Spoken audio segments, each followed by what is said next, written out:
Shalom anak-anak yang diberkati Tuhan. Kalian pasti dalam keadaan sehat, ceria, dan semangat belajar. Hari ini kita akan belajar pendidikan agama Kristen dan budi pekerti pelajaran 2. Tentang apa? Tentang aku bersyukur atas tubuhku. Tapi coba ingat-ingat lagi, pembelajaran 1 tentang apa ya? Tentang apa Bu Wayan? Tentang aku ciptaan Tuhan. Nah, anak-anak, kita sudah tahu tentang pembelajaran 1. Sekarang kita akan belajar pembelajaran yang kedua.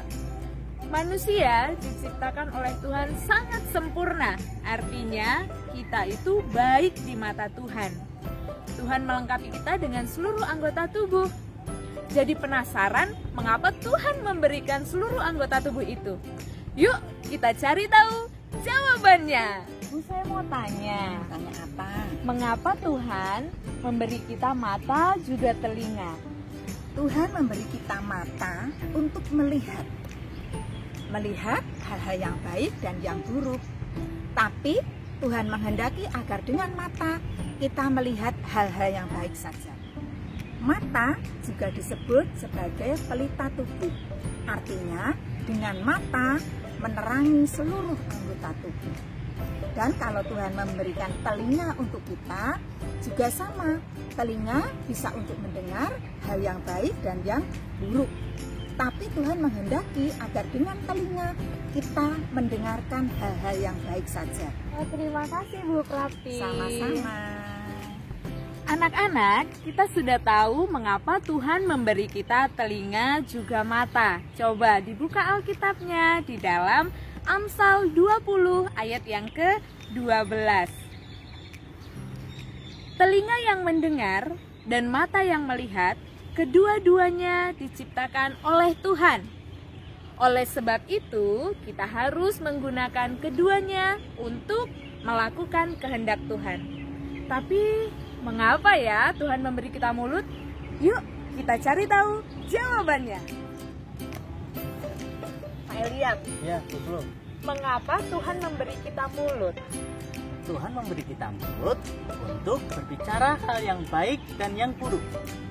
Melalui mulut, kita bisa berdoa, kita bisa bernyanyi buat Tuhan, dan kita bisa menceritakan firman Tuhan.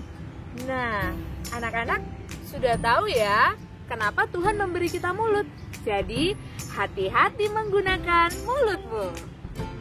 Sekarang kita akan mencari tahu mengapa Tuhan memberi kita tangan, juga kaki. Mari kita cari. Mengapa Tuhan memberi kita tangan, juga kaki? Begini Bu Floren, tangan itu gunanya untuk memegang benda, untuk membuka buku, untuk menulis, untuk bersalaman, untuk bertepuk tangan. Kalau kaki itu gunanya untuk berjalan, untuk berlari. Tapi ingat ya Bu, tangan dan kaki itu harus digunakan yang baik, tidak boleh digunakan yang jahat. Itu. Oh, terima kasih Bu Erika. Bu Floren. Nah, anak-anak, kita sudah tahu mengapa Tuhan memberi kita tangan juga mata. Semuanya bisa digunakan untuk hal yang baik juga hal yang buruk.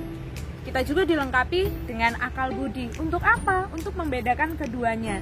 Sehingga kita dapat mengambil keputusan untuk melakukan hal yang baik. Sehingga kita dapat seturut dengan kehendak Tuhan. Nah, untuk mengingat semuanya tadi, yuk kita bernyanyi bersama. Hati-hati gunakan seluruh anggota tubuhmu. Hati-hati gunakan matamu, hati-hati gunakan matamu, karena Bapa di surga melihat kita semua. Hati-hati gunakan matamu, hati-hati gunakan telingamu, hati-hati gunakan telingamu, karena Bapa di surga melihat kita semua. Hati-hati gunakan telingamu, hati-hati gunakan mulutmu, hati-hati gunakan mulutmu, karena Bapa di surga melihat kita semua. Hati-hati gunakan mulutmu, hati-hati gunakan tanganmu, hati-hati gunakan tanganmu, karena Bapa di surga melihat kita semua. Hati-hati gunakan tanganmu, hati-hati gunakan kakimu, hati-hati gunakan kakimu, karena Bapa di surga melihat kita semua. Hati-hati gunakan kakimu. Nah, anak-anak, hari ini kita sudah belajar tentang tujuan Tuhan menciptakan anggota tubuh manusia. Lalu, apa yang harus kita lakukan? Yang harus kita lakukan adalah mensyukuri tubuh pemberian Allah. Setiap anggota tubuh butuh bekerja sama dengan anggota tubuh lainnya. Kita gunakan tangan, telinga, mata, mulut untuk kemuliaan Tuhan, untuk berdoa, untuk memuji Tuhan, dan menyampaikan firman Tuhan. Jadi, Pak Eko, untuk kesimpulan pelajaran kita hari ini, setiap manusia diciptakan Tuhan dengan kelebihan dan kekurangannya masing-masing. Dan Tuhan memiliki maksud dan tujuan tertentu untuk mengaruniakan semuanya itu. Nah, untuk itu, jangan pernah kita berputus asa apa yang kita miliki, apa yang telah Tuhan berikan. Dari setiap kekurangan kita, kelebihan itu tentunya kita terus bersyukur dan bersemangat untuk memuji Tuhan. Dalam kitab Roma 12 ayat 1, ini bunyi firman Tuhan.